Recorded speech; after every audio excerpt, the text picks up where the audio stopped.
സിഎംആറിൽ എക്സാലോജിക് മാസപ്പടി കേസിൽ മുഹമ്മദ് റിയാസിന്റെ സുഹൃത്തുക്കളുമായുള്ള വീണയുടെ സാമ്പത്തിക ഇടപാടുകളിൽ കൂടുതൽ അന്വേഷണം.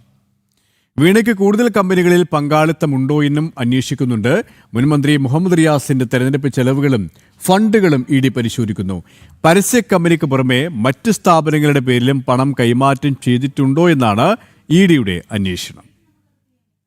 മുഹമ്മദ് റിയാസിന്റെ സുഹൃത്തും CPM കോഴിക്കോട് ജില്ലാ സെക്രട്ടേറിയറ്റ് അംഗവുമായ പി നിഖിലിന്റെ മൊബൈൽ ഫോൺ ഫോറൻസിക് പരിശോധനയ്ക്ക് അയക്കും. നിഖിൽ മറ്റൊരു ഫോണും സിമ്മും ഉപയോഗിച്ചിരുന്നതായി ഇഡി കണ്ടെത്തിയിട്ടുണ്ട്. ഇത് ഹവാല ഇടപാടുകൾക്ക് വേണ്ടിയെന്ന സംശയത്തിലാണ് അന്വേഷണ സംഘം. മുഹമ്മദ് റിയാസിന്റെ തെരഞ്ഞെടുപ്പ് പ്രചാരണത്തിനെന്ന പേരിൽ 2021 വീണ സോളസ് എന്ന പരസ്യ കമ്പനിക്ക് പണം കൈമാറിയിരുന്നു. ഇതേ രീതിയിൽ തെരഞ്ഞെടുപ്പ് ചെലവുകൾക്കായി മറ്റ് സ്ഥാപനങ്ങൾക്കും പണം കൈമാറിയിട്ടുണ്ടോ എന്നും സാമ്പത്തിക സ്രോതസ്സുകളും കേന്ദ്രീകരിച്ചാണ് അന്വേഷണം. CMRൽ നിന്ന് ലഭിച്ച പണത്തേക്കാൾ കൂടുതൽ തുകയുടെ ഇടപാടുകൾ വീണ നടത്തിയിട്ടുണ്ട്.